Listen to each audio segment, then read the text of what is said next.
교수님, 부동산 특강 정말 도움됐어요. 몇 년 전 제자들 앞에서 강의를 했었습니다. 신도시 개발은 데이터로 예측 가능합니다. 그때 저는 송도 투자로 큰돈을 번 상태였죠. 학생들이 박수 쳤습니다. 저는 우쭐했어요. 역시 나는 달라. 그리고 얼마 후 저는 10억이 훨씬 넘는 돈을 투자했습니다. 송도와 분당에 올인했어요. 이론은 완벽했습니다. 하지만 현실은 달랐어요. 금리가 올랐고 시장이 얼어붙었죠. 지금 저는 목욕탕에서 일합니다. 그 강의를 들었던 제자를 마주칠까봐 매일 떨며 살아요. 믿을 수 있나요? 몇 억 있었는데 욕심 부렸다가 모두 잃었습니다. 도대체 왜 그랬을까요? 지금부터 그 이야기를 들려드리겠습니다. 시청 전 구독과 좋아요를 누르시면 로또에 당첨되는 행운이 올 수 있습니다. 그리고 지금 어디에서 시청하고 계신지 댓글로 남겨주세요. 여러분의 이야기도 듣고 싶습니다. 그럼 지금부터 시작되는 이야기 속으로 함께 들어가 볼까요? 손동수 교수님, 30년간 정말 수고 많으셨습니다. 퇴임식장에서 제자들이 건네준 꽃다발을 받아들며 저는 가슴이 벅차올랐습니다. 2020년 봄이었어요. 64살의 나이로 지방사립대학교 스포츠레저학과 교수직을 내려놓는 날이었죠. 30년이 넘는 시간 동안 수많은 학생들을 가르쳤고 그 아이들이 사회에 나가 각자의 자리에서 열심히 살아가는 모습을 보는 것만으로도 충분히 보람찼습니다. 교수님 덕분에 제가 지금 이 자리에 있습니다. 제자 중 한 명이 다가와 인사를 건넸어요. 지금은 지역 체육센터 관장으로 일하고 있다더군요. 그런 말들을 들으니 그동안의 고생이 헛되지 않았다는 생각이 들었습니다.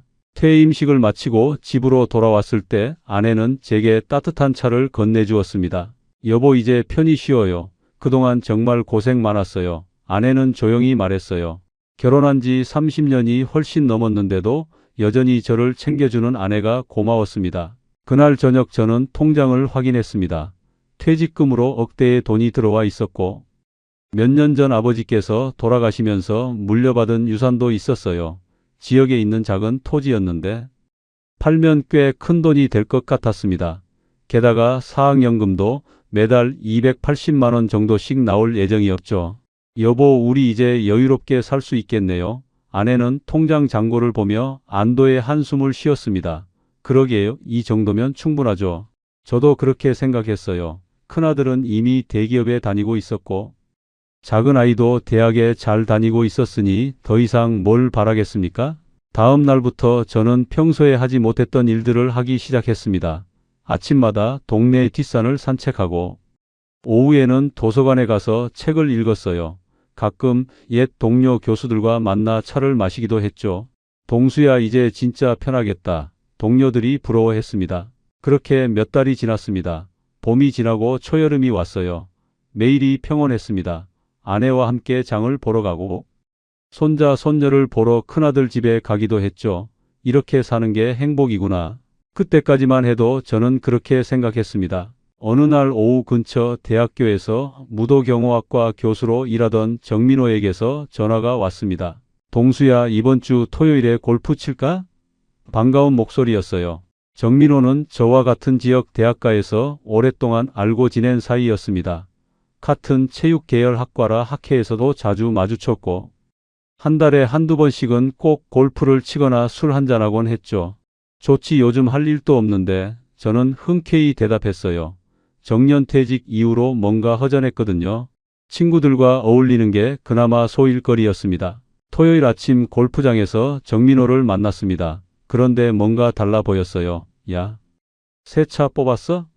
주차장에 서 있는 최신형 수입차를 보며 제가 물었습니다. 얼마 전에 바꿨어. 정민호는 아무렇지 않게 대답했어요. 골프를 치면서 정민호는 계속해서 좋은 소식들을 이야기했습니다. 우리 와이프가 요즘 너무 좋아해. 애들도 다 잘되고 있고 평소보다 기분이 좋아 보였어요. 무슨 좋은 일 있어?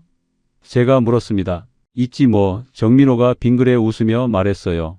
요즘 부동산 좀 하고 있거든.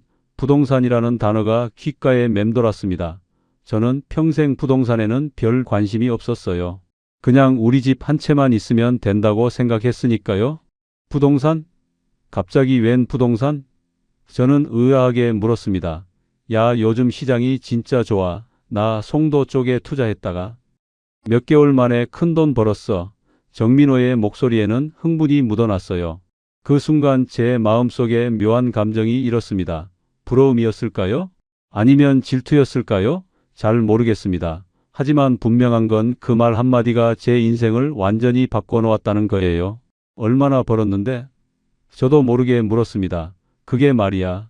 정민호가 잠시 뜸을 들이더니 말했어요. 억대야 억대. 솔직히 교수. 월급 몇 년치는 되는 것 같아. 그 말을 듣는 순간 제 심장이 두근거렸습니다. 골프를 마치고 클럽하우스에서 식사를 하면서도 정민호는 계속 부동산 이야기를 했습니다. 동수야, 너도 퇴직금 받았잖아. 그냥 은행에 넣어두기보다는 뭐라도 해봐. 정민호가 제 어깨를 툭 쳤어요. 글쎄, 나는 부동산은 잘 모르는데. 저는 망설였어요. 뭘 모르긴 몰라. 너 30년 넘게 교수했잖아. 논문도 그렇게 많이 쓰고 그 분석력이면 부동산 시장 정도는 금방 파악할 거야. 정민호가 저를 부추겼습니다. 그 말이 제 자존심을 건드렸습니다. 맞아, 나는 학자야. 데이터 분석하고 논리적으로 생각하는 건 누구보다 잘하지. 부동산 시장이라고 뭐 특별할 게 있겠어. 그런 생각이 들기 시작했어요. 나도 처음엔 몰랐어. 근데 공부하면서 해보니까 생각보다 어렵지 않더라고. 정민호가 계속 말했습니다. 요즘은 신도시 개발도 많고 정부에서도 밀어주잖아. 타이밍만 잘 맞추면 돼. 집으로 돌아오는 길에 계속 생각했습니다. 정민호도 나랑 비슷한 처지였잖아. 똑같이 교수 생활하다가 퇴직했고 퇴직금도 비슷하게 받았을 텐데 근데 그 사람은 벌써 큰 돈을 벌었다고 새 차도 뽑고 여보, 골프는 재미있었어요? 아내가 물었습니다. 응, 그냥 그랬어. 저는 대충 대답했어요. 하지만 머릿속에서는 정민호의 말이 계속 맴돌았습니다. 그날 밤 잠이 오지 않았습니다. 천장을 바라보며 계속 생각했어요. 나도 할 수 있지 않을까? 그런 생각이 들기 시작했습니다. 저에게도 목돈이 있었고 매달 연금도 나왔으니까요. 아니야, 괜히 욕심 부리지 말자. 다시 생각을 고쳐먹으려 했지만 쉽지 않았어요. 며칠 후 정민호에게서 또 전화가 왔습니다. 동수야, 다음 주에 또 골프 칠까? 아니면 저녁이라도 한번 먹자. 제 마음이 흔들렸습니다. 그래, 저녁 먹으면서 이야기나 하자. 저녁 자리에서 정민호는 더 구체적인 이야기를 꺼냈습니다. 너 제자 중에 부동산 쪽에 있는 애 없어? 갑자기 그게 왜 생각났는지 모르겠지만 한 명이 떠올랐어요. 아, 영철이라고 있긴 한데 그럼 그 친구한테 한번 물어봐. 요즘 어느 지역이 좋은지. 정민호가 말했습니다. 나도 내 제자 중에 부동산 하는 애한테 정보 받아서 시작했거든. 집으로 돌아와서도 계속 생각했습니다. 영철이는 몇 년 전에 졸업해서 지역에서 부동산 중개업을 하고 있었어요. 가끔 연락이 오긴 했는데 오랜만에 연락해볼까? 한번 생각해볼게. 저는 조심스럽게 결심했습니다. 아내에게는 아직 말하지 않았어요. 혹시 반대할까봐. 며칠을 고민하다가 결국 저는 제자 영철에게 연락했습니다. 교수님, 오랜만이에요. 어떻게 지내세요? 영철은 반가운 목소리로 전화를 받았어요. 잘 지내지 뭐. 너는 요즘 어때? 저는 안부를 물었습니다. 저는 그냥 중개사무소 운영하면서 지내고 있어요. 교수님 정년 퇴직하셨다고 들었는데. 축하드려요. 영철이 말했습니다. 고맙다. 그런데 말이야. 저는 조심스럽게 말을 꺼냈어요. 요즘 부동산 시장이 어떤지 좀 물어보려고. 전화기 너머로 영철이 놀라는 기색이 느껴졌습니다. 교수님이 부동산에 관심 있으세요? 와, 신기한데요? 영철이 웃으며 말했어요. 그냥 좀 알아보려고 하는데. 저는 얼버무렸습니다. 교수님, 혹시 시간 되시면 제 사무소로 한번 오세요. 전화로는 설명이 좀 어려워서요. 영철의 제안에 저는 다음 날 오후에 만나기로 했습니다. 영철의 사무소는 시내 중심가에 있었습니다. 어서 오세요, 교수님. 영철이 밝게 맞아주었어요. 사무실 벽에는 각종 부동산 매물 정보가 붙어 있었고 컴퓨터 화면에는 시세 그래프들이 떠 있었습니다. 교수님, 구체적으로 어떤 걸 알고 싶으세요? 영철이 물었습니다. 투자를 좀 해볼까 하는데. 저는 조심스럽게 말했어요. 요즘 어디가 괜찮은지 모르겠더라고. 영철의 눈이 반짝였습니다. 교수님, 학식으로 하시면 저보다 훨씬 잘하실 거예요. 데이터 분석 같은 거 교수님이 전문이시잖아요. 그 말이 제 기분을 좋게 만들었어요. 지금은 신도시 쪽이 좋습니다. 특히 서해안 쪽 신도시 개발이 활발하거든요. 영철이 컴퓨터 화면을 보여주며 설명했습니다. 정부에서도 밀어주고 있고 교통도 계속 좋아지고 있어요. 송도 말이야? 제가 물었습니다. 맞아요. 거기가 지금 완벽한 타이밍이에요. 인천공항도 가깝고 기업들도 많이 들어오고 있거든요. 영철이 자신있게 말했습니다. 저는 집으로 돌아와서 인터넷으로 송도를 검색해 봤습니다. 영철 말대로 각종 개발 호재가 있었어요. 국제업무지구니 바이오 클러스터니 하는 말들이 가득했습니다. 이 정도면 괜찮을 것 같은데 저는 혼잣말을 했어요. 며칠 후 정민호와 또 만났습니다. 동수야 생각해 봤어? 정민호가 물었어요. 응, 제자한테 물어봤는데 송도가 좋다고 하더라. 제가 대답했습니다. 맞아, 나도 송도 했거든. 진짜 괜찮아. 정민호가 고개를 끄덕였어요. 근데 나는 이미 팔았어. 큰돈 벌고 나왔지. 그 말을 듣는 순간 제 마음이 급해졌습니다. 정민호는 벌써 수익을 낸 건데 나는 아직도 고민만 하고 있다니. 나도 한번 해볼까 봐. 저는 말했습니다. 그래, 해봐. 교수 퇴직금도 받았잖아. 그냥 은행에 넣어두면 이자도 얼마 안 되는데. 정민호가 부추겼어요. 집으로 돌아와서 아내에게 조심스럽게 말을 꺼냈습니다. 여보, 나 부동산 투자 좀 해볼까 하는데. 아내는 깜짝 놀란 표정을 지었어요. 여보, 갑자기 무슨 소리예요? 우리 이대로도 충분한데. 정민호는 벌써 큰돈 벌었다던데. 제가 말했습니다. 여보, 남이랑 비교하지 말아요. 우리는 우리 형편에 맞게 살면 되잖아요. 아내는 걱정스러운 표정으로 말했어요. 나도 교수인데 왜 나만 못 살아야 해?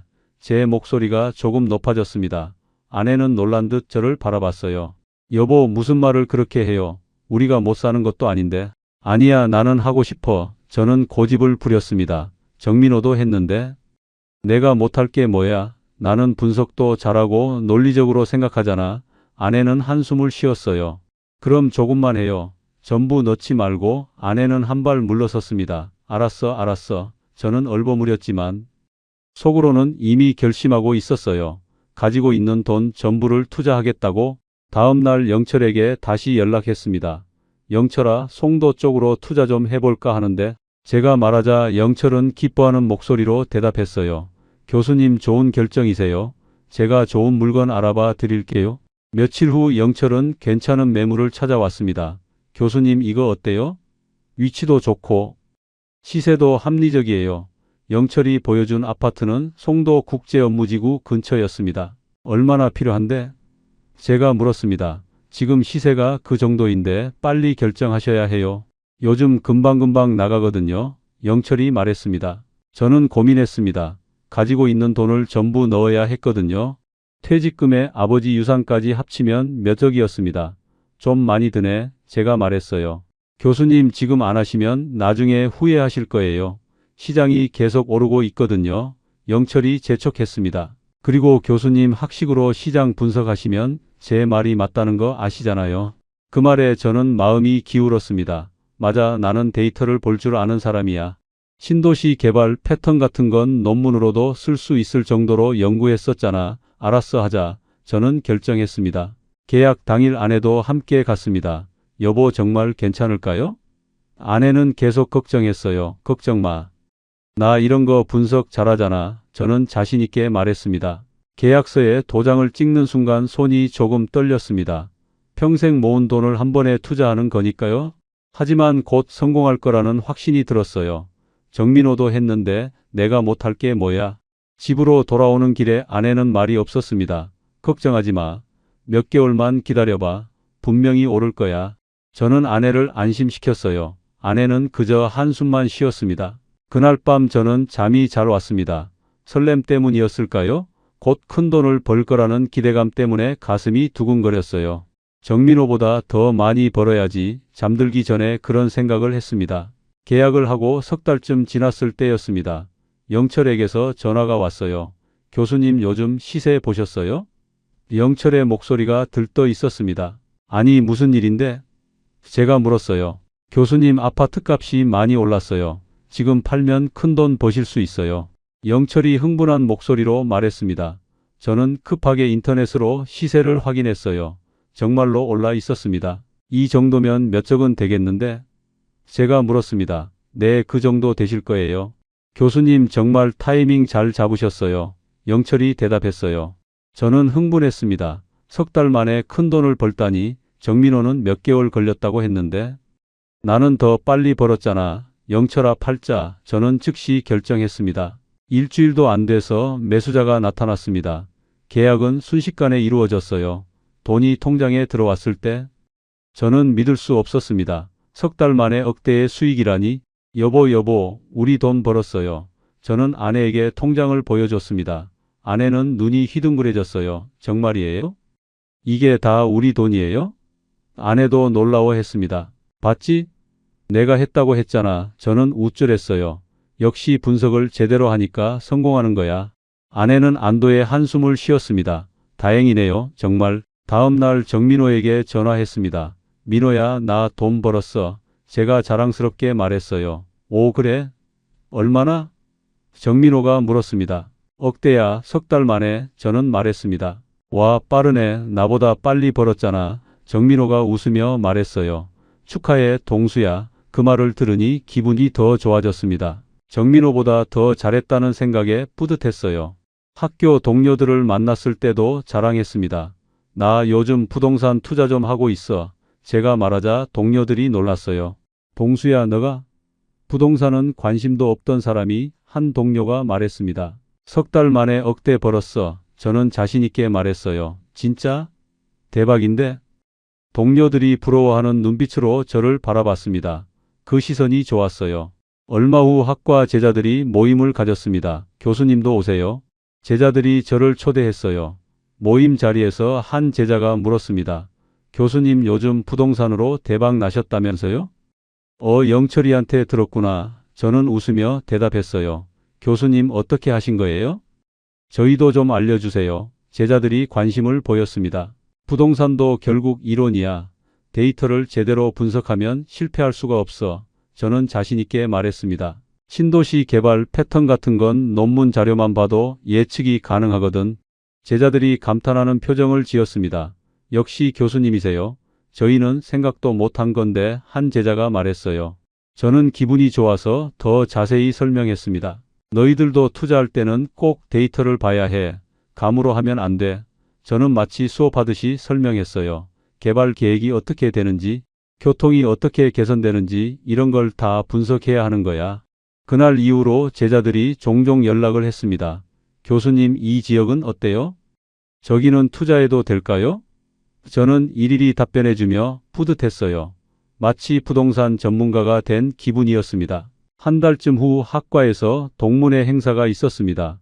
현직 교수님들과 졸업생들이 모두 모이는 자리였어요.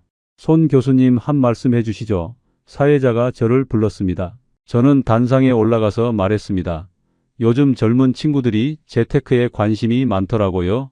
그래서 제가 경험한 걸 조금 나누려고 합니다. 청중들이 귀를 기울였어요. 부동산 투자도 학문적으로 접근하면 성공할 수 있습니다. 저는 신도시 개발 패턴을 분석해서 투자했고 3달 만에 큰 수익을 냈어요. 제가 말하자 박수가 터져 나왔습니다. 데이터를 보세요. 정부 정책을 연구하세요. 그리고 논리적으로 판단하세요. 그러면 실패하지 않습니다. 저는 자신 있게 말했어요. 청중석에서 고개를 끄덕이는 사람들이 보였습니다. 행사가 끝나고 여러 사람들이 저에게 다가왔습니다. 교수님 대단하세요. 어떻게 그렇게 잘하세요? 칭찬이 쏟아졌어요. 저는 겸손한 척했지만 속으로는 우쭐했습니다. 집으로 돌아와서 아내에게 말했습니다. 여보, 오늘 동문회에서 발표했어. 다들 대단하다고 하더라. 아내는 조용히 웃었어요. 잘했네요. 나 진짜 재능 있는 것 같아. 저는 신이 나서 말했습니다. 앞으로 이거로 계속 돈 벌면 우리 정말 부자 되는 거야. 아내는 대답 대신 차를 한 잔 내어주었습니다. 그날 밤 저는 인터넷으로 부동산 시장을 계속 검색했습니다. 다음에는 어디에 투자할까? 어떤 지역이 오를까? 머릿속이 온통 부동산 생각뿐이었어요. 이번에는 더 크게 해볼까? 저는 혼잣말을 했습니다. 3달 만에 억대를 벌었는데 더 많이 투자하면 더 많이 벌 수 있겠지. 그런 생각이 들었어요. 정민호에게 전화했습니다. 민호야, 나 다시 투자하려고 하는데. 제가 말하자 정민호가 물었어요. 어디 생각하고 있어? 송도 한 번 더 하고 분당도 괜찮을 것 같던데 저는 대답했습니다. 오, 좋지. 근데 이번엔 얼마나 생각하고 있어? 정민호가 물었어요. 크게 해볼까봐. 대출도 좀 받고. 저는 말했습니다. 야, 조심해. 대출은 위험할 수 있어. 정민호가 걱정스럽게 말했습니다. 괜찮아. 나 이미 한 번 성공했잖아. 저는 자신 있게 대답했어요. 그래도 조심해. 정민호가 다시 한번 당부했지만 저는 이미 마음을 정하고 있었습니다. 다음 날 영철에게 연락했습니다. 영철아, 이번에는 크게 해보려고. 제가 말하자 영철이 물었어요. 교수님 얼마나 생각하세요? 10억 넘게. 저는 대답했습니다. 전화기 너머로 영철이 놀라는 기색이 느껴졌습니다. 교수님, 그 정도면 대출을 많이 받으셔야 하는데. 괜찮아. 나 신용 좋잖아. 담보도 있고. 저는 자신 있게 말했어요. 알겠습니다, 교수님. 제가 좋은 물건들 알아볼게요. 영철이 대답했습니다. 전화를 끊고 나서 저는 가슴이 두근거렸어요. 이번에는 정말 큰 돈을 벌 수 있을 것 같았습니다. 역시 나는 달라. 저는 혼잣말을 했습니다. 데이터 분석하고 논리적으로 생각하니까 성공하는 거야. 그때까지만 해도 저는 제가 특별한 사람이라고 믿었습니다. 며칠 후 정민호에게서 전화가 왔습니다. 동수야, 나 이번에 또 큰돈 벌었어.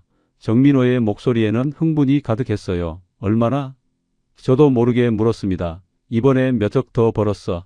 그동안 번 거랑 합치면 10억은 넘는 것 같아. 그 말을 듣는 순간 제 가슴이 철렁했습니다. 정민호는 10억을 벌었는데 나는 겨우 몇 억 같은 교수였는데 왜 나만 뒤처지는 거지? 나도 이번에 크게 해볼 거야. 저는 말했어요. 영철이 좋은 매물들을 찾아왔습니다. 교수님, 송도 쪽이랑 분당 쪽에 괜찮은 게 있어요. 영철이 자료를 보여줬습니다. 둘 다 하면 얼마나 드는데? 제가 물었어요. 합쳐서 20억 정도 될 것 같은데요. 20억. 제가 가진 돈으로는 턱없이 부족했습니다. 대출을 많이 받아야겠네. 제가 말하자 영철이 조심스럽게 물었어요. 교수님 괜찮으세요? 금액이 좀 큰데. 괜찮아. 나 담보도 있고 신용도 좋잖아. 저는 자신 있게 대답했습니다. 집으로 돌아와서 아내에게 말했습니다. 여보, 이번에 투자 크게 하려고. 아내는 깜짝 놀란 표정을 지었어요. 여보, 지난번에 성공했다고 너무 무리하는 거 아니에요? 아내가 걱정스럽게 물었습니다. 걱정 마. 나 데이터 다 분석했어. 저는 말했어요. 송도는 계속 개발되고 있고 분당은 안정적이잖아. 분산 투자하는 거니까 안전해. 아내는 고개를 저었습니다. 여보, 우리 이대로도 충분한데. 정민호는 10억 넘게 벌었어. 제 목소리가 높아졌습니다. 나도 교수인데 왜 나만 못 벌어야 돼? 아내는 한숨을 쉬었어요. 여보, 남이랑 비교하지 말아요. 아니야, 나는 하고 싶어. 저는 고집을 부렸습니다. 며칠 후 은행에 대출 상담을 받으러 갔습니다. 교수님, 신용도 좋으시고 담보도 있으시니까 가능합니다. 은행 직원이 말했어요. 당신은 금리도 낮았고 대출 규제도 지금보다 약했습니다. 이 정도면 되겠네요. 저는 만족했습니다. 집을 담보로 몇 억, 아버지께 물려받은 토지를 담보로 몇 억, 신용대출로 몇 억, 그리고 형님에게도 돈을 빌렸어요. 동수야, 괜찮겠어? 형님이 걱정스럽게 물었습니다. 형, 저 믿어보세요. 지난번에도 성공했잖아요. 저는 자신 있게 말했어요. 형님은 망설이다가 결국 몇 억을 빌려주셨습니다. 조심해서 해라. 형님이 당부하셨어요. 계약 날짜가 다가왔습니다. 송도 아파트와 분당 아파트 계약을 같은 주에 진행했어요. 교수님, 이번에 정말 크게 하시네요. 영철이 말했습니다. 응, 이번엔 정말 큰돈 벌 거야. 저는 기대에 부풀어 있었습니다. 계약서에 도장을 찍을 때 손이 떨렸습니다. 가지고 있던 돈 전부와 빌린 돈까지 합쳐서 20억이 넘는 투자였거든요. 여보, 정말 괜찮을까요? 아내가 마지막으로 물었어요. 걱정 마. 이론적으로 완벽해. 저는 대답했습니다. 집으로 돌아오는 길에 아내는 말이 없었습니다. 몇 개월만 기다려봐. 분명히 오를 거야. 저는 아내를 안심시켰어요. 하지만 아내의 표정은 어두웠습니다. 그날 밤 저는 설렘 반 걱정 반으로 잠을 이루지 못했습니다. 잘 될 거야, 잘 될 거야. 저는 계속 혼잣말을 했어요. 송도는 신도시 개발로 오를 거고 분당은 안정적이니까 문제 없을 거라고 믿었습니다. 다음 날 정민호에게 전화했습니다. 민호야, 나 계약했어. 20억 넘게 투자했어. 제가 말하자 정민호가 놀란 목소리로 물었어요. 야, 그렇게 많이? 대출은 얼마나 받았어? 1억 넘게. 저는 대답했습니다. 동수야, 좀 무리한 거 아니야? 정민호가 걱정스럽게 말했어요. 괜찮아. 나 분석 다 했어. 틀림없어. 저는 자신 있게 말했지만 사실 속으로는 조금 불안했습니다. 며칠 후 제자들을 만났을 때도 자랑했습니다.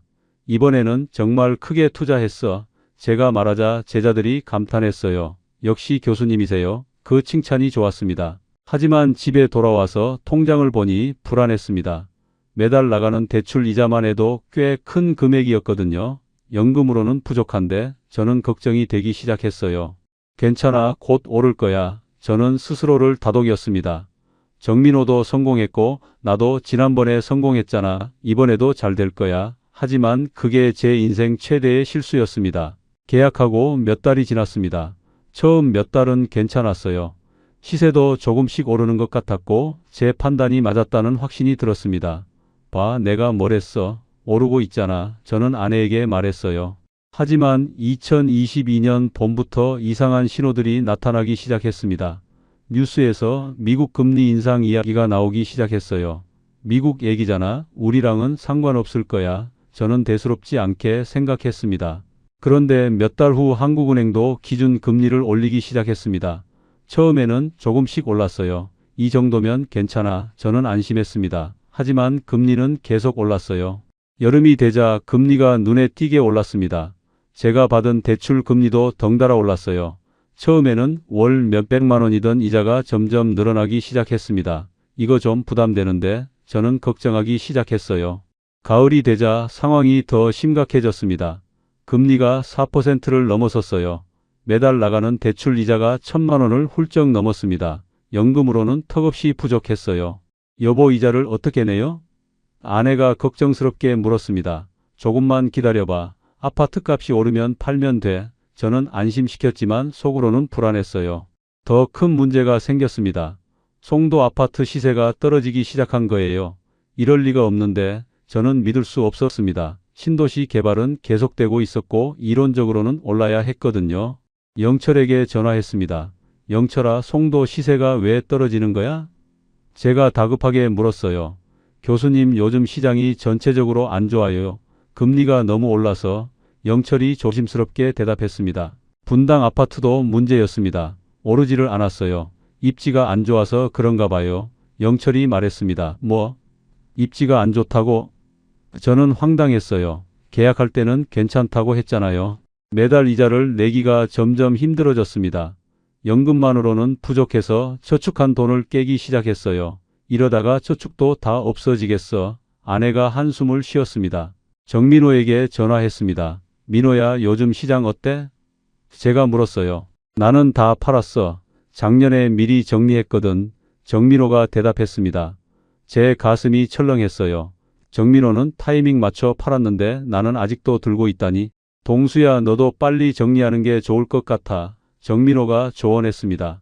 지금 팔면 손해인데 저는 망설였어요. 그래도 더 떨어지기 전에 정민호가 다시 말했지만 저는 결정하지 못했습니다. 겨울이 되자 상황은 더욱 악화됐습니다. 송도 시세는 계속 떨어졌고 분당은 매물조차 나가지 않았어요. 이럴 수가. 저는 매일 시세를 확인하며 한숨만 쉬었습니다. 큰아들이 걱정스럽게 물었습니다. 아버지 괜찮으세요? 응, 괜찮아. 저는 애써 웃으며 대답했지만 속은 타들어갔어요. 작은 아이도 눈치를 챈 듯 조용했습니다. 새해가 되었지만 상황은 나아지지 않았습니다. 오히려 더 나빠졌어요. 매달 1,500만 원이 넘는 이자를 내야 했고 시세는 계속 떨어졌습니다. 여보, 이러다가 정말 큰일 나는 거 아니에요? 아내가 울먹이며 물었어요. 조금만 더 기다려봐. 봄 되면 나아질 거야. 저는 희망을 버리지 않으려 했습니다. 하지만 봄이 와도 시장은 회복되지 않았습니다. 오히려 거래량만 줄어들었어요. 팔고 싶어도 살 사람이 없네. 영철이 난처한 표정으로 말했습니다. 저는 매일 밤 잠을 이루지 못했습니다. 내가 왜 그랬을까? 왜 욕심을 부렸을까? 후회가 밀려왔지만 이미 늦었어요. 데이터를 분석하고 이론적으로 완벽했는데 왜 이렇게 됐을까? 현실은 이론과 달랐어. 그제야 깨달았지만 소용없었습니다. 이미 엄청난 금액을 투자한 상태였고 빠져나올 방법이 없었어요. 봄이 지나고 여름이 왔지만 상황은 나아지지 않았습니다. 저축한 돈도 거의 바닥났고 매달 이자를 내기가 점점 힘들어졌어요. 여보, 이제 어떡해요? 아내가 눈물을 글썽이며 물었습니다. 팔아야 할 것 같아 저는 어렵게 말을 꺼냈어요. 손해를 보더라도 더 이상 버틸 수가 없었습니다. 영철에게 전화했습니다. 영철아, 2개 다 내놔. 알겠습니다, 교수님. 영철의 목소리도 침통했어요. 송도 아파트를 먼저 내놨습니다. 하지만 한 달이 지나도 연락이 없었어요. 교수님, 시세를 좀 낮춰야 할 것 같아요. 영철이 조심스럽게 말했습니다. 얼마나? 많이요. 영철의 대답에 제 가슴이 무너졌습니다. 결국 처음 산 가격보다 훨씬 낮은 가격에 내놨습니다. 그래도 몇 주가 걸렸어요. 교수님, 매수자 나왔어요. 영철이 전화했을 때 저는 안도와 절망이 동시에 밀려왔습니다. 분당 아파트는 더 큰 문제였습니다. 입지가 안 좋아서 관심을 보이는 사람이 없었어요. 더 낮춰야 해요. 영철이 말했고 저는 고개를 끄덕일 수밖에 없었습니다. 2 아파트를 다 팔고 나니 엄청난 손실이었습니다. 투자한 금액의 절반도 안 되는 돈만 남았어요. 이럴 수가. 저는 통장을 보며 망연자실했습니다. 은행 대출부터 갚아야 했습니다. 몇 억을 상환하고 나니 또 돈이 줄었어요. 형님께 빌린 돈도 갚아야 했습니다. 형, 죄송합니다. 저는 고개를 들 수 없었어요. 괜찮아, 동수야. 형님이 위로해 주셨지만 제 마음은 무거웠습니다. 급전 대출도 있었습니다. 이자를 내기 위해 급하게 빌렸던 돈이었어요. 이자만 해도 이렇게 계산을 해보니 머리가 어지러웠습니다. 모든 빚을 갚고 나니 손에 남은 게 없었습니다. 오히려 빚만 남았어요. 몇 천만 원. 저는 한숨을 쉬었습니다. 아버지께 물려받은 유산도 다 날렸고 퇴직금도 모두 사라졌습니다. 여보, 우리 이제 어떻게 살아요? 아내가 울먹였습니다. 미안해. 저는 그 말밖에 할 수 없었어요. 평생 모은 돈을 몇 년 만에 다 날렸다는 게 믿기지 않았습니다. 큰아들에게 연락했습니다. 아버지, 제가 도와드릴게요. 큰아들이 말했지만 저는 거절했어요. 아니야, 내가 결혼 준비해야지. 큰아들의 결혼 자금까지 빼앗을 수는 없었습니다. 그런데 더 큰 문제가 있었습니다. 집을 팔아야 할 것 같았어요. 담보대출을 갚으려면 집을 처분해야 했습니다. 우리 집도 팔아야 해. 제가 말하자 아내는 아무 말도 하지 못했습니다. 집을 내놓고 작은 전세로 이사했습니다. 이게 우리 형편이구나. 저는 초라한 집을 보며 한숨을 쉬었어요. 넓은 집에서 살다가 좁은 곳으로 옮기니 모든 게 비참했습니다. 작은 아이가 말했습니다. 아빠, 괜찮아요. 저 알바해서 용돈 벌게요. 고등학생 아들이 그런 말을 하니 눈물이 났어요. 미안하다. 저는 고개를 숙였습니다. 정민호에게서 전화가 왔습니다. 동수야, 잘 지내? 저는 대답할 수 없었어요.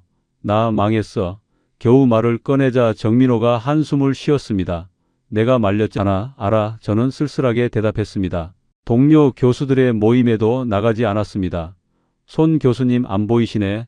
누군가 물었다던데 제 얘기를 할 용기가 없었어요. 부동산으로 대박 났다고 자랑하던 제가 어떻게 망했다고 말하겠습니까? 제자들에게서도 연락이 왔습니다. 교수님, 요즘 어떠세요? 저는 답장하지 못했어요. 부동산 강의까지 했던 제가 정작 망했다는 걸 어떻게 말하겠습니까? 나는 왜 욕심을 부렸을까? 매일 밤 후회했습니다. 그냥 퇴직금만 가지고 조용히 살았으면 행복했을 텐데, 정민호를 부러워하지만 않았어도, 제자들 앞에서 잘난 척하지 않았어도, 데이터를 봤는데 왜 틀렸지 저는 이해할 수 없었어요. 이론적으로는 완벽했는데 현실은 달랐습니다. 나는 학자일 뿐이었어. 그제야 깨달았지만 이미 모든 걸 잃은 뒤였습니다. 돈이 없으니 일을 해야 했습니다. 65살의 나이에 다시 직장을 찾아야 했어요.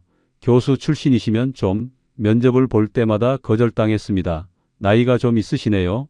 나이가 벽이었어요. 몇 달을 헤매다가 지인의 소개로 목욕탕 일자리를 구했습니다. 카운터 보고 남탕 관리하는 일인데 목욕탕 주인이 말했어요. 하겠습니다. 저는 고개를 숙였습니다. 첫 출근 날 유니폼을 입었습니다. 거울을 보니 초라한 제 모습이 보였어요. 이게 나구나. 30년 넘게 교수로 살았던 제가 이제는 목욕탕 직원입니다. 일은 생각보다 힘들었습니다. 카운터에서 손님을 맡고 탈의실을 정리하고 화장실을 청소했어요. 이게 내 일이구나. 처음에는 적응이 안 됐습니다. 가장 무서운 건 제자를 만날까봐 두려운 거였어요. 경비원 자리도 제안받았지만 거절했습니다. 거기는 사람들이 너무 많이 봐. 목욕탕은 그나마 제자들이 올 일이 적을 것 같았어요. 한 달쯤 지났을 때였습니다. 탈의실에서 낯익은 목소리가 들렸어요. 교수님. 손동수 교수님 맞으시죠? 돌아보니 몇 년 전 제가 가르쳤던 학생이었습니다. 아, 그게 저는 당황해서 말을 더듬었어요. 교수님 여기서 일하세요? 제자가 놀란 표정으로 물었습니다. 잠깐 도와주는 거야. 저는 얼버무렸습니다. 그렇구나. 저 아버지랑 왔거든요. 제자가 말했어요. 얼마 후 중년 남성이 나왔고 저는 고개를 숙였습니다. 아버지 손 교수님이세요? 제가 배웠던 제자가 소개했지만 저는 제대로 쳐다볼 수 없었어요. 그날 이후로 더욱 조심스러워졌습니다. 손님이 올 때마다 혹시 아는 사람은 아닐까 전전긍긍했어요. 제자들한테 들킬까봐 매일이 불안했습니다. 월급은 200만 원 정도였습니다. 시급으로 치면 10,000원 조금 넘었어요. 30년 교수 생활이 이렇게 통장에 찍힌 월급을 보며 한숨이 나왔습니다. 아내도 일을 시작했습니다. 요양보호사 교육을 받고 파트타임으로 일했어요. 여보, 제가 벌어올게요. 아내가 말했지만 저는 미안할 뿐이었습니다. 둘이 벌어봤자 350만 원 정도였습니다. 전세, 관리비에 생활비 내고 나면 남는 게 없었어요. 이렇게 사는구나. 매달 빠듯했습니다. 목욕탕에서 일하면서 여러 사람들을 만났습니다. 아저씨 항상 깨끗하게 해주셔서 감사해요. 한 손님이 말했을 때 묘한 감정이 들었어요. 교수 시절에는 못 느꼈던 따뜻함이었습니다. 새벽에 일찍 오는 단골 손님도 생겼습니다. 오늘도 춥니네요. 그 손님과 짧은 인사를 나눌 때면 외롭지 않았어요. 사람들이 나를 그냥 목욕탕 직원으로 봐주는구나. 오히려 편했습니다. 1년쯤 지났을 때 몸에 익숙해졌습니다. 처음에 수치심도 많이 사라졌어요. 이것도 일이야. 스스로를 다독이며 살았습니다. 어느 날 목욕탕 주인이 말했습니다. 손씨 일 잘하시네요. 성실하셔서 좋아요. 그 말에 위로가 됐어요. 적어도 누군가는 제 일을 인정해 주는구나. 하지만 가끔 옛 동료들 생각이 났습니다. 지금쯤 뭐 하고 있을까? 정민호는 강남에서 잘 살고 있겠죠. 저는 목욕탕에서 일하고 있고 내가 욕심만 안 부렸어도 후회는 여전했습니다. 몇 억만 있었어도 이렇게 일하지 않아도 됐을 텐데 하지만 돌이킬 수 없었어요. 이미 다 날려버렸으니까요. 2년쯤 지났을 때 큰아들에게서 전화가 왔습니다. 아버지 저 취직했어요. 큰아들은 회사를 옮겼다고 했어요.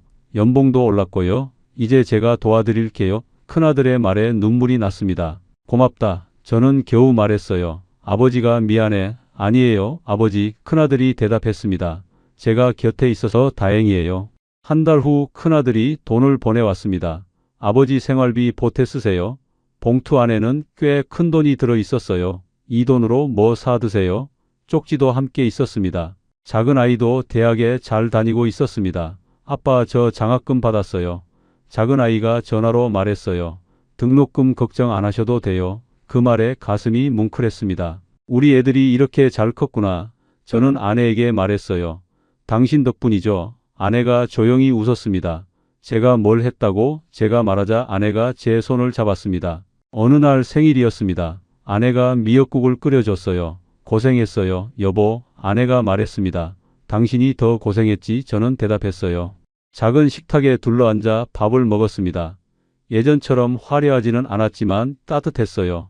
이게 행복이구나. 문득 그런 생각이 들었습니다. 목욕탕에서도 변화가 있었습니다. 손님들이 저를 편하게 대해줬어요.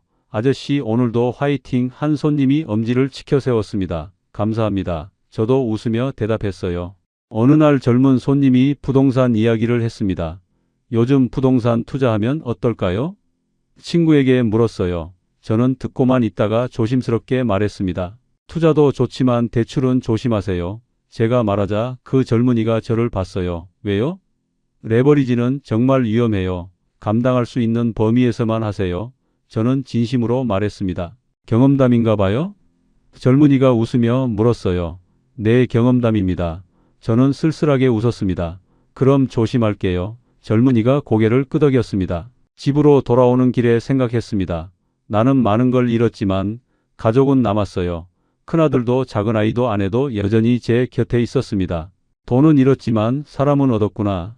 문득 그런 생각이 들었어요. 몇 억이 있을 때는 몰랐던 것들이 보였습니다. 가족의 소중함, 평범한 일상의 가치. 지금 저는 67입니다. 목욕탕에서 일한 지도 3년이 넘었어요. 여전히 넉넉하지는 않지만 불행하지는 않습니다. 진짜 부는 뭘까? 가끔 생각합니다. 통장 잔고도 아니고 집값도 아니더라고요. 오늘을 살아갈 힘과 내일을 기대할 수 있는 마음, 그리고 곁에 있는 사람들. 목욕탕에 오는 손님들에게 가끔 말합니다. 욕심 부리지 마세요. 남이랑 비교하지 마세요. 제 경험담이에요. 그냥 가만히 있었어도 행복했을 텐데. 저는 덧붙입니다. 어제 정민호에게서 오랜만에 연락이 왔습니다. 동수야, 잘 지내? 응, 그냥 살아. 저는 대답했어요. 나중에 한번 보자. 정민호가 말했지만 저는 대답하지 않았습니다. 정민호는 성공했고 저는 실패했어요. 하지만 이상하게도 부럽지 않았습니다. 나는 나대로 배운 게 있으니까. 실패를 통해 얻은 지혜가 있었어요. 오늘도 목욕탕 문을 엽니다. 오늘 하루도 잘 버티자. 저는 혼잣말을 합니다. 평범한 하루지만 나름대로 의미 있는 하루예요. 그리고 그걸로 충분합니다. 우리의 이 사연이 마음에 남았다면 좋아요를 눌러주세요. 그리고 소중한 사람들과 함께 이 이야기를 나눠주시길 바랍니다. 여러분의 한마디가 누군가에겐 큰 위로가 될 수 있습니다. 영상이 마음에 드셨다면 구독과 좋아요, 응원 부탁드립니다. 감사합니다. 김상무님, 여기서 뭐 하세요? 그날 오후 제가 30년 넘게 골프채를 납품했던 골프장 주차장에서 누군가 저를 불렀습니다. 1톤 봉고. 트럭 뒤에서 낡은 냉장고를 내리던 중이었죠. 땀에 젖은 작업복 차림으로요. 돌아보니 옛날 제 VIP 고객이었던 회원권 중개사였습니다. 아, 이거. 부업 좀 하고 있어요. 저는 어색하게 웃었습니다. 그가 제 트럭에 적힌 중고가전 매입 판매라는 글씨를 보더니 말없이 고개를 끄덕이고 갔습니다. 불과 몇 년 전만 해도 저는 이 골프장에 최신형 골프채를 납품하던 상무였습니다. 환갑을 넘긴 나이에 퇴직금 몇 억을 손에 쥐고 이제 내 인생 이막이다라고 외쳤던 사람이에요. 공인중개사 개업하며 VIP 고객은 내가 다 데려올게라고 자신했죠. 그런데 왜 제가 지금 여기 있을까요? 지금부터 그 처절했던 이야기를 들려드리겠습니다. 시청 전 구독과 좋아요를 누르시면 로또에 당첨되는 행운이 올 수 있습니다. 그리고 지금 어디에서 시청하고 계신지 댓글로 남겨주세요. 여러분의 이야기도 듣고 싶습니다. 그럼 지금부터 시작되는 이야기 속으로 함께 들어가 볼까요? 제 이름은 김태수입니다. 환갑을 갓 넘긴 나이에 저는 골프 유통업계에서 상무라는 직함으로 마지막 출근을 했습니다. 30년이 넘는 세월이었죠. 1990년대 초반 29의 청년으로 입사해서 골프붐이 일던 시기를 현장에서 다 겪었습니다. 매장 관리부터 시작해 영업팀장, 부장을 거쳐 마침내 임원까지 올랐죠. 제가 일했던 회사는 골프용품 유통에서 꽤 이름 있는 곳이었습니다. 유명 해외 브랜드 골프채와 의류를 수입해서 전국 매장에 공급하는 일을 했죠. 저는 특히 VIP 고객 관리와 골프장 납품을 담당했습니다. 그러다 보니 자연스럽게 인맥이 쌓였어요. 주말마다 골프장에 나가면 알아보는 사람이 한둘이 아니었습니다. 김상무님, 오랜만입니다. 형님, 여기서 뵙네요. 인사를 받을 때마다 어깨가 으쓱했죠. 골프장 사장님들, 회원권 중개사들, 부동산 개발업자들, 변호사, 의사, 기업 임원들까지 제 명함첩에는 수백 명의 연락처가 저장되어 있었습니다. 그런데 나이가 들수록 불안했습니다. 회사에서 아무리 잘 나가도 결국 정년은 오니까요. 동기들이 하나둘 명예퇴직이나 정년으로 회사를 떠나는 모습을 보면서 생각했죠. 나는 준비를 해야겠다고. 그래서 퇴직하기 2년쯤 전부터 저는 몰래 공인중개사 공부를 시작했습니다. 주말에 오늘 골프 약속 있어라고 말하고 나가서는 도서관 구석에 앉아 민법 교재를 펼쳤죠. 50대 후반의 나이에 암기가 쉽지 않았습니다. 그래도 악착같이 붙들고 늘어졌어요. 그리고 드디어 합격했습니다. 퇴직하기 1년 전쯤이었죠. 합격증을 받아들고 나니 자신감이 하늘을 찔렀습니다. 이제 됐어. 나는 준비된 창업자야. 집에 돌아와 아내에게 말했습니다. 여보, 나 공인중개사 붙었어. 이제 퇴직해도 걱정 없겠지? 아내는 환하게 웃으며 말했습니다. 당신 친구들 많잖아. 부동산에도 잘 될 거야. 걱정 마. 그 말이 저를 더 확신하게 만들었죠. 드디어 정년퇴직 날이 왔습니다. 회사에서는 퇴직 기념패를 주며 성대하게 송별회를 열어줬습니다. 후배들이 눈물까지 흘리더군요. 하지만 저는 슬프지 않았습니다. 오히려 설렜어요. 새로운 시작이니까요. 퇴직금으로 받은 금액은 30년 넘게 일한 대가였습니다. 몇 억이라는 돈이 통장에 찍혔을 때 저는 떨리는 손으로 아내와 함께 그 숫자를 확인했죠. 여보, 우리 이제 시작이야. 이 돈으로 제대로 된 사업을 해보자. 저는 제 강점을 알고 있었습니다. 바로 인맥이었죠. 30년 넘게 골프업계에서 쌓은 관계들, 그 사람들이 제 고객이 될 거라고 믿었습니다. 부동산은 결국 사람 장사야. 신뢰가 전부지. 나한텐 그게 있어. 아내도 적극적으로 찬성했습니다. 당신은 사람들이 좋아하잖아. 골프장에서 만난 사장님들 전화번호도 수백 개나 있고 VIP 고객들은 당신만 믿고 따를 거야. 절대 실패 안 해. 그래서 저는 곧바로 실행에 옮겼습니다. 퇴직하고 한 달도 안 돼서 저는 서울 근교의 한 신도시를 물색하기 시작했죠. 골프장이 몇 개 있고 신축 아파트 단지가 들어서고 있는 곳이었습니다. 여기다. 골프 치는 사람들이 많이 사는 동네니까 내 인맥을 활용하기 딱 좋아. 아내와 함께 여러 상가를 돌아다녔습니다. 그러다 1층 모퉁이 자리에 있는 깔끔한 사무실을 발견했죠. 입지가 좋았습니다. 대단지 아파트 정문 바로 앞이었고 유동인구도 많았어요. 여보, 여기다. 이 자리면 성공할 수 있어. 권리금이 만만치 않았습니다. 1억 원이 훌쩍 넘는 금액이었죠. 하지만 저는 주저하지 않았습니다. 좋은 자리는 돈을 주고도 못 구해. 이건 투자야. 비용이 아니라 계약금을 치르고 인테리어에 들어갔습니다. 저는 그냥 평범한 부동산 사무실을 만들고 싶지 않았습니다. VIP 고객들이 편하게 상담받을 수 있는 고급스러운 공간을 원했죠. 인테리어 업체 사장에게 말했습니다. 제가 원하는 건 허름한 복덕방이 아니라 자산관리 라운지예요. 가죽 소파 놓고 커피 머신 설치하고 대형 모니터로 매물 보여줄 수 있게 해주세요. 인테리어 비용만 수천만 원이 들어갔습니다. 아내가 조금 걱정스러운 표정을 지었지만 저는 자신 있게 말했죠. 이 정도는 투자해야 해. 우리 고객들은 돈 많은 사람들이야. 분위기가 좋아야 계약이 성사돼. 드디어 오픈 날이 다가왔습니다. 저는 골프 동호회 단톡방에 초대 메시지를 뿌렸습니다. 형님들, 동생들, 이번에 부동산 사무실 오픈합니다. 꼭 축하해 주러 와주세요. 반응은 폭발적이었습니다. 김 상무님 축하드립니다. 꼭 가겠습니다. 화환 보내드릴게요. 메시지가 쏟아졌죠. 오픈 당일 사무실 앞에는 화환이 50개 넘게 늘어섰습니다. 골프장 사장님들, 회원권 중개사들, 옛 동료들까지 모두 화환을 보내줬어요. 그날 저는 정말 행복했습니다. 가위로 테이프를 자르며 사진을 찍을 때 제 얼굴에는 자신감이 넘쳤죠. 여러분 덕분에 새 출발을 하게 됐습니다. 앞으로 잘 부탁드립니다. 인사를 하는 제 목소리는 떨렸지만 그건 기쁨 때문이었습니다. 그날 저녁 아내와 함께 고급 레스토랑에서 식사를 했습니다.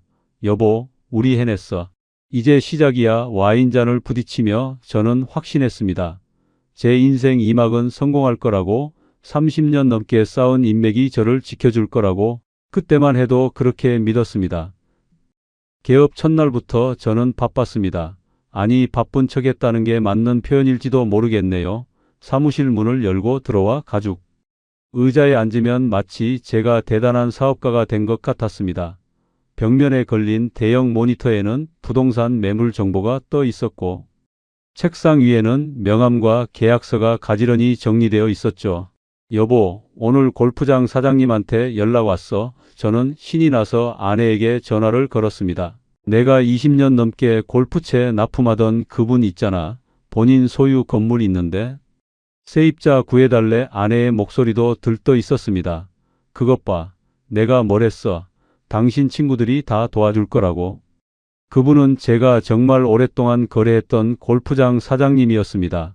70대 초반의 연세셨지만 여전히 정정하셨고 여러 건물을 소유한 부자였죠. 김상무, 아니 이제 김 사장이라고 불러야겠네.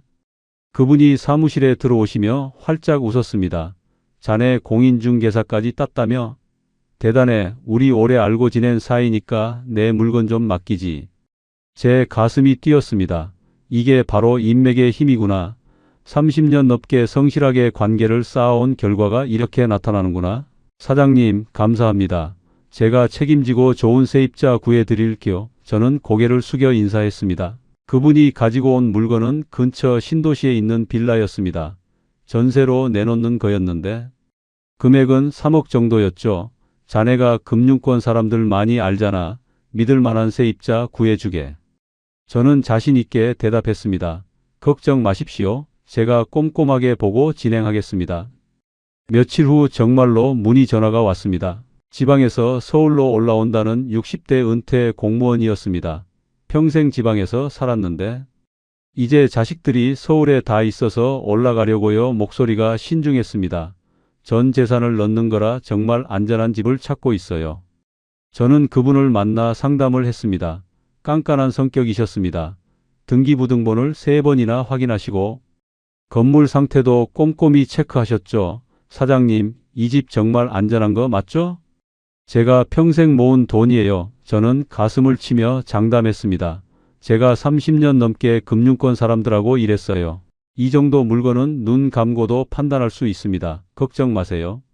등기부등본을 보니 깨끗했습니다. 선순위 근저당도 없었고 집주인은 제가 잘 아는 골프장 사장님이셨으니까요.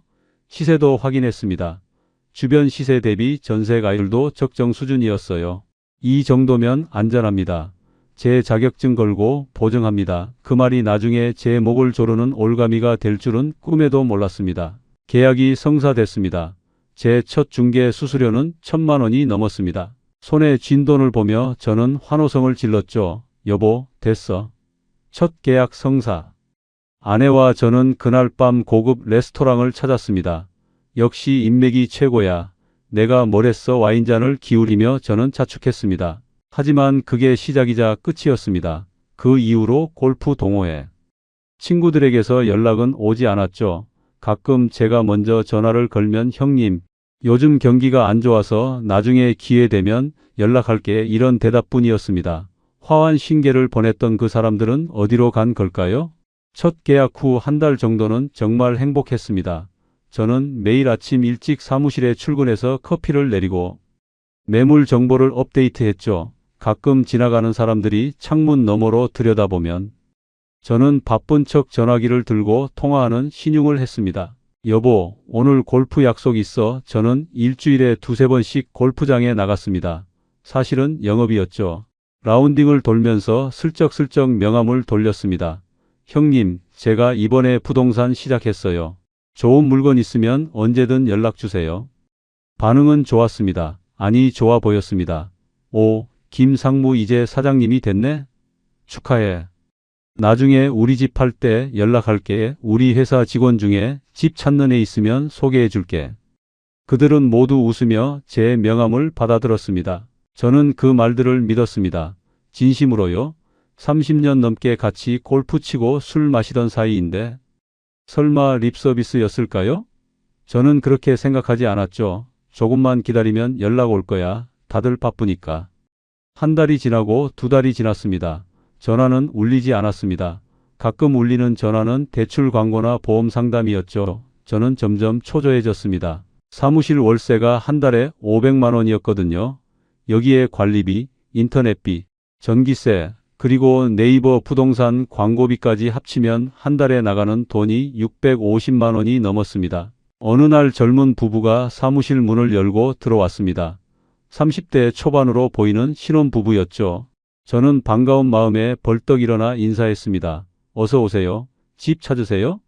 남편이 무뚝뚝하게 대답했습니다. 네. 이 단지 103동 보러 왔어요. 저는 곧바로 자료를 꺼내며 설명을 시작했습니다.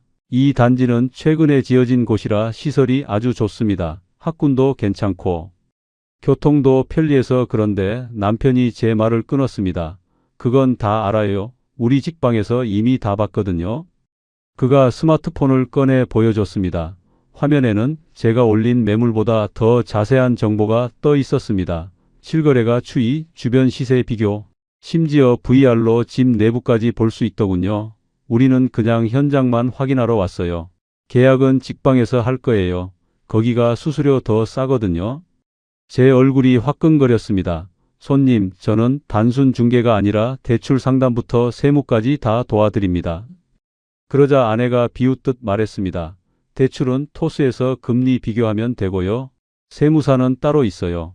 아저씨 세대는 그런 걸 모르시겠지만 요즘은 다 앱으로 해요. 아저씨, 그 단어가 가슴에 박혔습니다. 저는 더 이상 전문가가 아니었습니다. 그저 문이나 열어주는 사람, 도장이나 찍어주는 사람으로 전락한 거죠. 결국 그 부부는 집을 보지도 않고 나갔습니다. 저는 그날 밤 골프 동호회 단톡방에 메시지를 올렸습니다. 형님들, 요즘 좋은 매물 많이 나왔어요. 관심 있으신 분 연락 주세요. 읽음 표시는 30명이 넘게 떴지만 답장은 단 한 통도 오지 않았습니다. 다음 날 저는 용기를 내서 직접 전화를 걸기 시작했습니다. 화환을 보내줬던 그 사람들에게요. 형님, 저 김태수예요.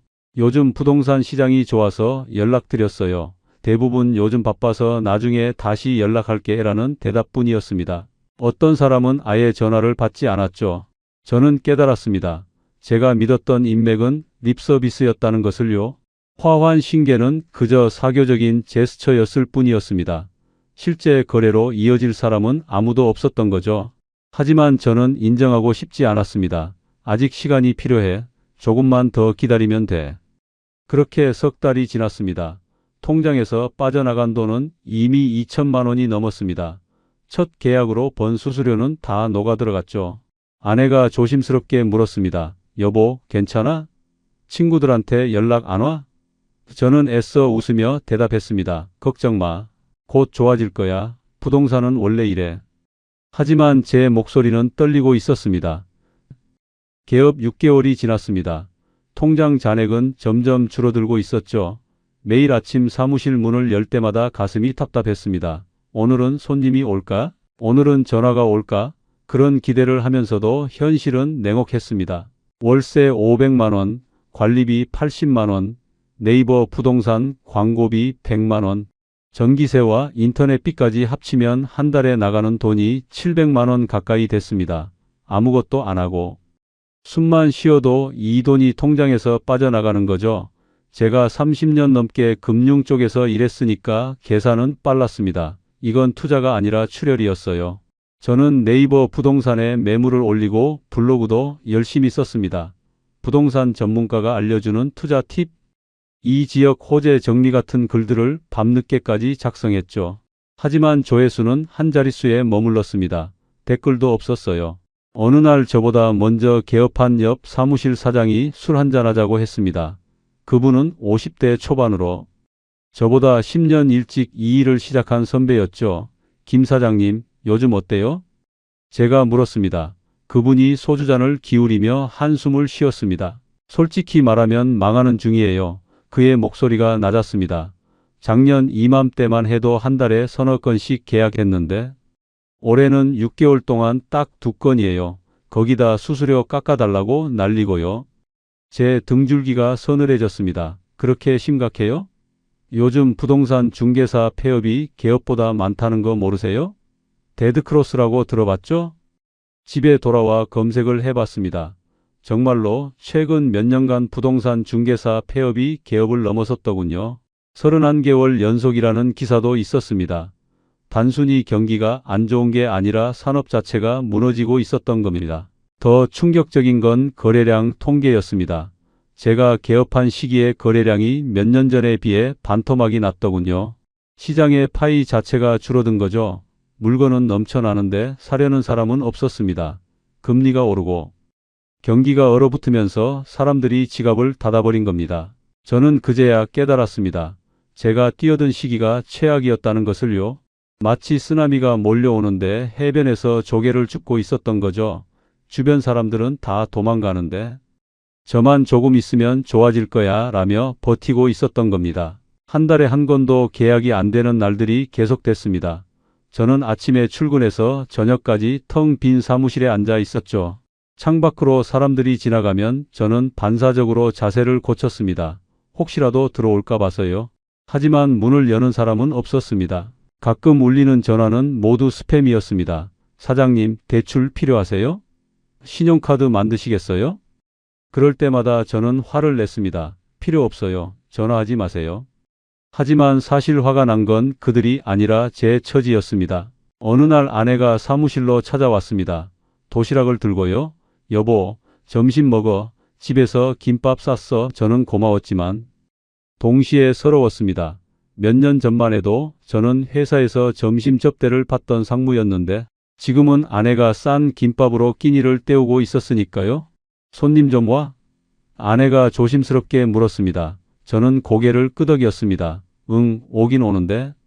다들 앱에서 알아보고 와서 수수료 깎아달라고만 해. 아내의 얼굴이 어두워졌습니다. 그래도 조금만 더 버텨봐. 곧 좋아질 거야. 하지만 좋아지지 않았습니다. 그 전화는 개업 1년쯤 지났을 때 걸려왔습니다. 제가 처음으로 중개했던 그 전세 계약 세입자였죠. 사장님, 지금 큰일 났어요. 목소리가 떨리고 있었습니다. 집주인이 대출을 갚지 못해서 이 집이 경매로 넘어간대요. 제 머릿속이 하얘졌습니다. 뭐라고요? 그게 무슨 말씀이세요? 은행에서 연락 왔어요. 선순위 채권이 있다고 제 전세금보다 많대요. 저 보증금 한 푼도 못 건진대요. 그분의 목소리에서 울음이 섞여 나왔습니다. 저는 급하게 등기부등본을 다시 떼어봤습니다. 제가 계약할 때는 분명 깨끗했는데 지금은 근저당이 여러 개 설정되어 있었습니다. 집주인이 계약 후에 대출을 잔뜩 받아버린 거죠. 집값은 떨어지고 빚은 늘어나면서 전형적인 깡통 전세가 되어버린 겁니다. 며칠 후 그 세입자 부부가 사무실로 찾아왔습니다. 아니, 정확히는 쳐들어왔다는 표현이 맞을 겁니다. 남편은 제 책상을 주먹으로 쳤고 아내는 바닥에 주저앉아 울었습니다. 당신이 안전하다고 했잖아요. 제가 몇 번을 물어봤어요. 평생 지방에서 모은 돈이라고 했잖아요. 저는 변명할 말이 없었습니다. 제가 확인을 했는데 그때는 정말 괜찮았어요. 집주인이 나중에 대출을 받을 줄은. 집주인이요? 당신이 잘 아는 골프장 사장이라며요? 당신 친구잖아요? 왜 친구가 이런 짓을 하는데 당신은 몰랐어요? 제가 골프장 사장에게 급하게 전화를 걸었습니다. 사장님, 지금 무슨 일입니까? 전세 계약하고 나서 왜 대출을 받으신 겁니까? 그분의 목소리는 차갑게 식어 있었습니다. 김 상무, 아니 김 사장, 내 사정도 어려워. 금리가 오르고 다른 건물들도 다 손해고. 그래서 어쩔 수 없이 돈을 빌린 거야. 그럼 세입자 보증금은 어떻게 하시려고요? 그건 자네가 알아서 해. 자네가 중개사잖아. 계약서에 도장 찍은 사람이 책임을 져야지. 전화가 끊겼습니다. 20년 넘게 거래하던 사람이 한순간에 남이 되어버렸습니다. 세입자는 저를 상대로 소송을 걸었습니다. 손해배상 청구 금액은 3억이었습니다. 변호사를 선임하는 데만 1천만 원이 들어갔죠. 변호사가 말했습니다. 사장님, 요즘 판례가 중개사한테 엄격해요. 확인 설명 의무를 다하지 않았다고 나오면 30%에서 50%까지 배상하라고 나옵니다. 저는 매일 밤 잠을 이루지 못했습니다. 3억에 30%면 9천만 원, 50%면 1억 5천만 원입니다. 제가 가진 돈으로는 도저히 감당할 수 없는 금액이었죠. 아내에게 말할 수도 없었습니다. 말하면 아내가 무너질 게 뻔했으니까요. 하지만 숨길 수 없었습니다. 법원에서 등기 우편이 날아왔고 아내가 그걸 봤습니다. 여보, 이게 뭐야? 아내의 손이 떨리고 있었습니다. 손해배상 청구 소송? 3억? 저는 무릎을 꿇었습니다. 미안해, 내가 잘못했어. 골프 동호회 친구들에게 전화를 걸었습니다. 도움을 청하려고요. 하지만 아무도 전화를 받지 않았습니다. 문자를 보내도 답장이 없었죠. 화환 신계를 보내주던 그 사람들은 모두 사라졌습니다. 형님, 저 좀 도와주세요 라는 메시지에 읽음 표시만 떴을 뿐입니다. 결국 합의를 봤습니다. 1억 5천만 원을 분할로 지급하기로 했죠. 그 돈을 마련하기 위해 저는 제 집을 담보로 대출을 받았습니다. 30년 넘게 모은 퇴직금은 이미 사무실에 다 쏟아부었고 이제 집까지 위태로워진 겁니다. 사무실 월세는 3개월째 밀렸습니다. 건물주가 내용 증명을 보냈습니다. 계약 해지하고 나가시오. 저는 폐업 신고를 했습니다. 권리금은 한 푼도 받지 못했죠. 들어올 사람이 없었으니까요. 그날 밤 저는 텅 빈 사무실에 혼자 앉아 있었습니다. 불과 1년 전 화환 신계로 가득했던 이곳이 이제는 쓸쓸한 폐허가 되어 있었습니다. 저는 소주를 마시며 생각했습니다. 내가 믿었던 인맥은 허상이었구나. 30년 넘게 쌓은 관계는 단 1년 만에 무너졌구나. 아내가 전화를 걸었습니다. 여보, 언제 들어와? 저는 대답하지 못했습니다. 집에 들어갈 얼굴이 없었으니까요. 폐업 신고를 하고 며칠 후 저는 마지막으로 골프장 사장님을 찾아갔습니다. 20년 넘게 골프채를 납품하던 그분, 제 첫 중개 계약을 맡겨주셨던 그분을 만나러 간 거죠. 골프장 사무실에 들어서자 그분은 여전히 여유로운 모습이었습니다. 비싼 골프복을 입고 커피를 마시고 계셨죠. 김상무, 무슨 일이야? 저는 고개를 숙였습니다. 사장님, 그 전세건 때문에 왔습니다. 세입자가 저를 고소했어요. 합의금만 1억 5천이 넘습니다. 그분이 잠시 침묵하더니 말했습니다. 그거 참 안 됐네. 그런데 그게 나랑 무슨 상관이야? 제 가슴이 철렁 내려앉았습니다. 사장님, 저 때문이 아니라. 사장님이 계약 후에 대출을 받으셨지 않습니까? 김상무, 아니 김 사장. 그분의 목소리가 차갑게 식었습니다. 자네가 중개사잖아. 위험성을 제대로 설명했어야지. 그게 자네 일 아닌가? 하지만 사장님. 됐네. 나도 요즘 사정이 안 좋아. 다른 건물들도 다 손해고 골프장도 적자야. 자네나 잘 해결해보게. 그분은 자리에서 일어났습니다. 그리고 앞으로 여기 오지 말게. 우리 직원들 보기 안 좋아. 저는 멍하니 서 있었습니다. 20년이 넘는 관계가 단 몇 마디로 끝나버렸습니다. 골프장을 나오며 주차장을 지나는데 옛날 제가 납품했던 골프채들이 진열되어 있더군요. 그걸 보는 순간 눈물이 났습니다. 집으로 돌아오니 아내가 거실 소파에 앉아 있었습니다. 통장을 손에 쥔 채로요. 여보, 이거 봐. 아내가 통장을 던졌습니다. 마이너스 1,800만 원. 이번 달 대출 이자도 못 냈어. 당신 친구들은 다 어디 갔어? 아내의 목소리가 떨렸습니다. 저는 아무 말도 할 수 없었습니다. 당신이 친구 많다고 했잖아. 화환 신계 받았잖아. VIP 고객 데려온다고 했잖아. 아내가 울기 시작했습니다. 우리 이제 어떻게 살아? 집도 담보로 잡혔는데. 그날 밤 저는 처음으로 아내에게 화를 냈습니다. 당신도 찬성했잖아. 당신도 내 친구들 많다고 괜찮다고 했잖아. 아내가 소리쳤습니다. 그래, 내가 잘못했어. 그런데 당신은 뭐 했어? 30년 넘게 사귄 친구들이 단 한 명도 도와주지 않잖아. 저는 방문을 쾅 닫고 나왔습니다. 갈 곳이 없었죠. 밤거리를 걷다가 편의점에서 소주를 샀습니다. 한강 둔치에 앉아 혼자 술을 마셨어요. 강물을 보며 생각했습니다. 내가 뭘 잘못한 걸까? 핸드폰을 꺼내 연락처를 열어봤습니다. 수백 명의 이름이 있었죠. 골프장 사장들, 회원권 중개사들, 동호회 회원들. 하지만 제가 전화를 걸 수 있는 사람은 단 한 명도 없었습니다. 저는 연락처를 하나씩 지우기 시작했습니다. 이 사람들은 이미 제 인생에서 사라진 사람들이니까요. 며칠 후 옆 사무실을 하던 선배가 저에게 전화를 걸었습니다. 김 사장님, 저도 이번 달 말로 폐업해요. 네.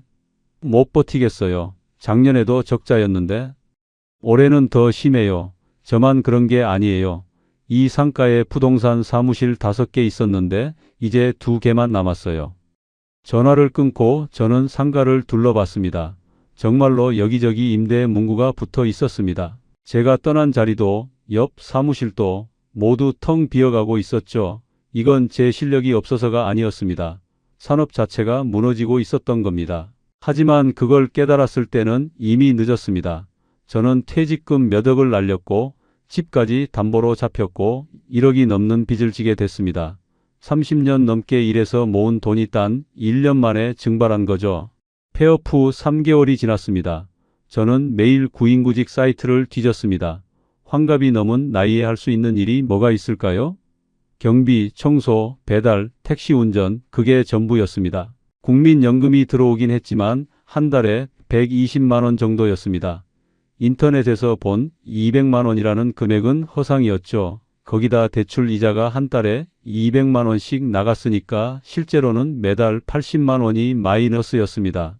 아내가 편의점 파트타임 일을 시작했습니다. 환갑이 넘은 나이에 야간 근무를 서는 거죠. 여보, 미안해 제가 말했지만 아내는 대답하지 않았습니다. 우리 부부 사이에는 무거운 침묵만 흘렀어요. 어느 날 옛 회사 후배에게서 연락이 왔습니다. 형님, 제 처남이 중고가전 사업을 하는데 사람이 필요하대요. 한번 해보실래요? 저는 주저했습니다. 중고가전이라니 상무 출신이 그런 일을 한다고? 하지만 선택의 여지가 없었습니다. 알았어. 한번 해볼게. 그렇게 저는 1톤 봉고를 몰게 됐습니다. 아침 일찍 일어나 동네를 돌며 중고 세탁기, 냉장고, 에어컨을 수거하는 일이었죠. 처음에는 정말 견디기 힘들었습니다. 작업복을 입고 장갑을 끼고 낡은 가전제품을 들어올릴 때마다 자존심이 바닥에 떨어지는 기분이었어요. 어느 날 제가 수거를 하던 중이었습니다. 30년 넘게 골프채를 납품하던 그 골프장 주차장을 지나가게 됐죠. 세탁기 수거 전화가 그쪽 동네에서 왔거든요. 저는 모자를 푹 눌러쓰고 최대한 빨리 일을 끝내려 했습니다. 그런데 누군가 저를 불렀습니다. 김 상무님, 여기서 뭐 하세요? 돌아보니 옛날 제 VIP 고객이었던 회원권 중개사였습니다. 제 트럭에 적힌 중고가전 매입 판매라는 글씨를 보더니 놀란 표정을 지었죠. 아, 이거 부업 좀 하고 있어요. 저는 어색하게 웃었습니다. 그가 하며 말없이 고개를 끄덕이고 갔습니다. 그의 뒷모습을 보며 저는 무너졌습니다. 불과 몇 년 전만 해도 저는 이 골프장에 최신형 골프채를 납품하던 상무였는데 지금은 낡은 냉장고를 나르는 인부가 되어 있었습니다. 트럭 운전석에 앉아 한참을 울었습니다. 그런데 묘하게도 그 눈물이 시원했습니다. 더 이상 숨길 것도 없고 잃을 것도 없었으니까요. 저는 이미 바닥까지 내려왔으니까요. 점심시간이 되면 저는 트럭 안에서 김밥을 먹었습니다. 편의점에서 산 1,000원짜리 김밥이었죠. 그런데 그게 참 맛있더군요. 땀 흘리고 일한 후에 먹으니까요. 상무 시절 먹던 몇만 원짜리 점심보다 훨씬 달았습니다. 일을 시작한 지 6개월쯤 지났을 때 저는 깨달았습니다. 이 일이 나쁘지 않다는 걸요. 물론 힘들고 자존심 상하는 일이지만 확실한 게 있었습니다. 일한 만큼 돈이 들어왔거든요. 부동산 할 때처럼 매달 마이너스가 아니었습니다. 한 달에 200만 원 정도 벌었습니다. 많지 않은 돈이지만 플러스였습니다. 제 노동의 대가로 통장에 돈이 쌓이는 기쁨을 환갑이 넘어서야 다시 느낀 거죠. 부동산 할 때는 매달 650만 원씩 깎아 먹으며 피가 마르는 고통 속에 살았는데 지금은 비록 적지만 쌓이고 있었습니다. 아내도 조금씩 마음을 풀었습니다. 여보, 힘들지? 괜찮아. 익숙해지니까 할만해. 저는 정말로 그렇게 생각했습니다. 1톤 봉고를 몰고 동네를 다니며 중고 세탁기를 나르는 일이 부끄럽지 않았어요. 최소한 제 힘으로 벌고 있었으니까요. 오늘 아침도 저는 새벽 6시에 일어났습니다. 1톤 봉고 시동을 걸고 동네를 돌았죠. 낡은 냉장고 하나를 수거하고 나니 해가 떠올랐습니다. 창밖으로 보이는 골프장 간판이 눈에 들어왔지만 이제는 마음이 편합니다. 저는 이제 알겠습니다. 제가 믿었던 인맥이 무엇이었는지를요. 30년 넘게 쌓았다고 생각한 그 관계들은 사실 직함이 만들어준 허상이었습니다. 사람들이 저를 좋아한 게 아니라 골프 유통업 상무라는 간판을 좋아한 거였죠. 화환 신계를 보내준 그 사람들, 형님, 동생 하며 어깨를 두드리던 그 사람들, 모두 립서비스였습니다. 실제 거래로 이어진 사람은 단 한 명도 없었어요. 제가 위기에 처했을 때 전화를 받아준 사람도 없었습니다. 인맥은 밥을 먹여주지 않습니다. 특히 요즘 같은 시대에는 더욱 그렇죠. 프롭테크라는 거대한 플랫폼이 모든 정보를 장악했고 사람들은 더 이상 중개사를 전문가로 인정하지 않습니다. 앱 하나면 모든 게 해결되는 세상이니까요. 제가 공인중개사를 준비하던 2년 동안 세상은 완전히 바뀌어 있었습니다. 하지만 저는 그걸 보지 못했어요. 내 인맥이면 충분해라는 착각에 빠져서 시장의 변화를 읽지 못한 거죠. 더 큰 문제는 타이밍이었습니다. 제가 개업한 시기는 부동산 시장이 붕괴하던 입구였습니다. 거래량은 반토막이 났고 폐업이 개업을 넘어서는 데드크로스가 30개월 넘게 이어지고 있었죠. 조개는 물이 빠질 때 잡는다고 했습니다. 하지만 저는 쓰나미가 몰려오는데 해변에서 조개를 줍고 있었던 겁니다. 이 영상을 보고 계신 여러분께 말씀드립니다. 특히 퇴직을 앞두고 공인중개사를 생각하시는 분들께 피를 토하는 심정으로 조언드립니다. 인맥을 믿지 마십시오. 여러분의 명함첩에 수백 명의 연락처가 있다고 해도 그건 실제 고객이 아닙니다. 립서비스와 실제 거래는 완전히 다른 것입니다. 화환을 보내주는 사람과 돈을 쓰는 사람은 다릅니다. 10년은 배워야 자리를 잡습니다. 2년 준비했다고 자만하지 마십시오. 저는 30년 넘게 골프업계에서 일했지만 부동산은 완전히 다른 세계였습니다. 경험 없는 분야에 퇴직금을 올인하는 건 도박입니다. 타이밍을 보십시오. 지금 부동산 중개 시장은 구조적 붕괴 상태입니다. 이건 일시적인 불경기가 아니라 산업 자체가 바뀌고 있는 겁니다. 물건이 없으면 아무것도 할 수 없어요. 인맥이 아무리 많아도 거래할 집이 없으면 끝입니다. 프롭테크 시대의 아날로그 방식은 통하지 않습니다. 젊은 세대는 더 이상 중개사를 찾지 않습니다. 앱으로 모든 걸 해결하죠. 수수료 경쟁에서 살아남으려면 단순 중개가 아니라 진짜 전문성이 필요합니다. 중개사의 책임은 막중합니다. 깡통 전세 한 건이면 인생이 무너질 수 있어요. 요즘 판례는 중개사에게 30%에서 50%까지 배상하라고 나옵니다. 수수료 몇백만 원 벌려다가 몇 억을 물어낼 수도 있다는 뜻입니다. 무엇보다 여러분의 소중한 퇴직금을 함부로 쓰지 마십시오. 권리금 몇 억, 인테리어 몇 천만 원, 월세 수백만 원, 이 돈은 투자가 아니라 출혈입니다. 저처럼 1년 만에 몇 억을 날리지 마십시오. 지금 저는 1톤 봉고를 몰며 중고가전을 수거합니다. 환갑이 넘은 나이에 육체 노동을 하죠. 힘들고 자존심 상하는 일입니다. 하지만 저는 후회하지 않습니다. 최소한 제 힘으로 벌고 있으니까요. 오늘 점심에도 저는 트럭 안에서 편의점 김밥을 먹을 겁니다. 땀 흘리고 번 돈으로 아내에게 따뜻한 국밥 한 그릇 사줄 겁니다. 그게 상무 시절 먹던 몇만 원짜리 회식보다 훨씬 더 소중하고 달다는 걸 이제는 압니다. 제 실패가 여러분의 성공이 되기를 바랍니다. 저처럼 잃고 나서야 깨닫는 어리석음을 범하지 마십시오. 지금 손에 쥔 행복을 꽉 잡으십시오. 화려한 사장님 소리 듣다가 빚쟁이가 되는 것보다 땀 흘려번 돈으로 사는 삶이 훨씬 더 존엄합니다. 저는 오늘도 새벽 6시에 일어날 겁니다. 그리고 제 1톤 봉고를 몰고 거리를 누빌 겁니다. 골프장을 지나칠 때마다 씁쓸하지만 이제는 담담합니다. 제 구역을 깨끗이 치우고 땀 흘린 후 마시는 물 한 모금의 달콤함을 아니까요? 긴 이야기 들어주셔서 감사합니다. 중고가전 수거 기사 김씨였습니다. 우리의 이 사연이 마음에 남았다면 좋아요를 눌러주세요. 그리고 소중한 사람들과 함께 이 이야기를 나눠주시길 바랍니다. 여러분의 한마디가 누군가에겐 큰 위로가 될 수 있습니다.